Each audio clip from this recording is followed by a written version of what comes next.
Hello student, आपका अपने YouTube channel पर स्वागत है। आज हम इस वीडियो में क्लास 8 चैप्टर नंबर 1 संसाधन के बारे में डिस्कस करेंगे। वीडियो अच्छा लगे तो लाइक करें एंड चैनल को सब्सक्राइब कीजिए। तो चलिए शुरू करते हैं। सबसे पहले किसे कहते हैं? वे सभी पदार्थ या तत्व है जो मानव की आवश्यकताओं की पूर्ति करने में सहायक होते हैं, उसे ही संसाधन कहते हैं। कि वे सभी पदार्थ या तत्व जो मानव की आवश्यकताओं को पूरा करने में सहायक हो, उसे ही संसाधन कहते हैं। जैसे वन, खनिज, वायु, भूमि, गाड़ी इत्यादि, इन सभी से मानव की आवश्यकता पूरी होती है तो संसाधन कहते हैं। संसाधन के प्रकार। संसाधन के दो प्रकार होते हैं। पहला आता है प्राकृतिक संसाधन, दूसरा आता है मानव निर्मित संसाधन। तो हम पहले प्राकृतिक संसाधन के बारे में डिस्कस करेंगे।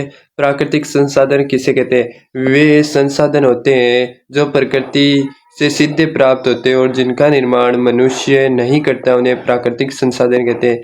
कि वे संसाधन जो हमें प्रकृति से प्राप्त होते हैं तथा मनुष्य द्वारा उनका निर्माण नहीं किया जा सकता, उससे ही प्राकृतिक संसाधन कहते हैं।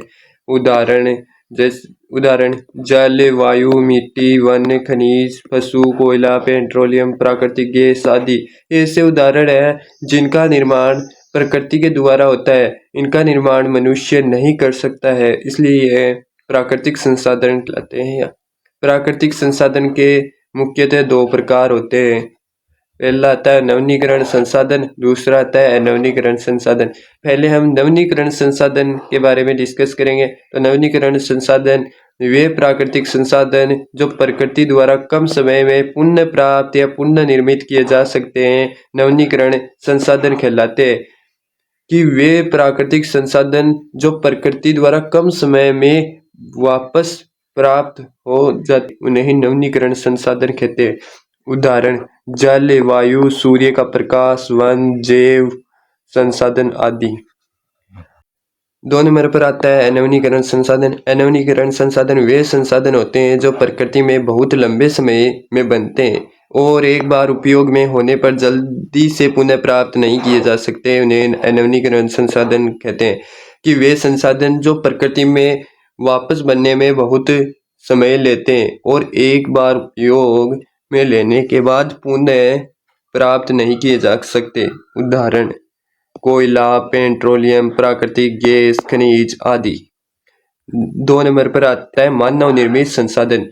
मानव निर्मित संसाधन किसे कहते हैं? वे संसाधन होते हैं जिन्हें मनुष्य प्राकृतिक संसाधनों का उपयोग करके अपनी आवश्यकताओं के अनुसार बनाता है, उन्हें मानव निर्मित संसाधन कहते हैं। कि वे संसाधन होते हैं जिन्हें मनुष्य प्राकृतिक संसाधनों का उपयोग करके आवश्यकता के अनुसार बनाता है, उन्हें मानव निर्मित संसाधन कहते हैं। उदाहरण सड़क, पुल, भवन, मशीनें, वाहन, बांध, कारखाने इत्यादि। कि प्राकृतिक संसाधनों का वितरण भूभाग, जलवायु, ऊंचाई जैसे अनेक भौतिक कारकों पर निर्भर करता है। कि क्वेश्चन आता है कि प्राकृतिक संसाधनों का वितरण किन भौतिक कारकों पर निर्भर करता है? तो आंसर होगा भूभाग, जलवायु, ऊंचाई। अगला है संसाधन संरक्षण। संसाधन संरक्षण क्या होता है? संसाधनों का नियोजित एवं विवेकपूर्ण उपयोग करना ही संसाधन संरक्षण कहलाता है। संसाधन संरक्षण करने के उपाय।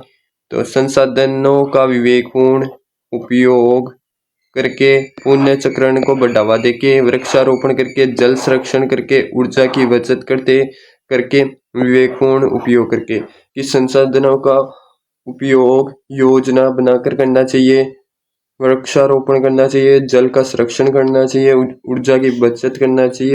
अगला आता है सतत पोषणीय विकास। वेरी वेरी इम्पोर्टेंट, बहुत बार परीक्षा में आता है ये प्रश्न, सतत पोषणीय विकास। तो देखिए सतत पोषणीय विकास क्या होता है? संसाधनों का उपयोग करने की आवश्यकता तथा भविष्य के लिए उनके संरक्षण में संतुलन बनाए रखना सतत पोषणीय विकास कहलाता है। अगला है कि पृथ्वी पर संसाधन असमान रूप से वितरित क्यों है। ये भी इम्पोर्टेंट क्वेश्चन है कि पृथ्वी पर संसाधन असमान रूप से वितरित क्यों है। तो इसका आंसर हो जाएगा पृथ्वी पर संसाधन असमान से वितरित है क्योंकि पृथ्वी पर संसाधनों का वितरण भौतिक कारकों पर निर्भर करता है, जैसे धरातल, जलवायु, ऊंचाई, वनस्पति इत्यादि। इसलिए पृथ्वी पर संसाधन असमान रूप से वितरित होते हैं क्योंकि धरातल, जलवायु, ऊंचाई, वनस्पति पर जैसे भौतिक कारकों पर निर्भर करते हैं, इसलिए असमान रूप से वितरित होते हैं। वीडियो अच्छा लगे तो सब्सक्राइब जरूर कीजिए और इस चैप्टर के नोट्स लेने के लिए हमारे टेलीग्राम चैनल को ज्वाइन कर लीजिए।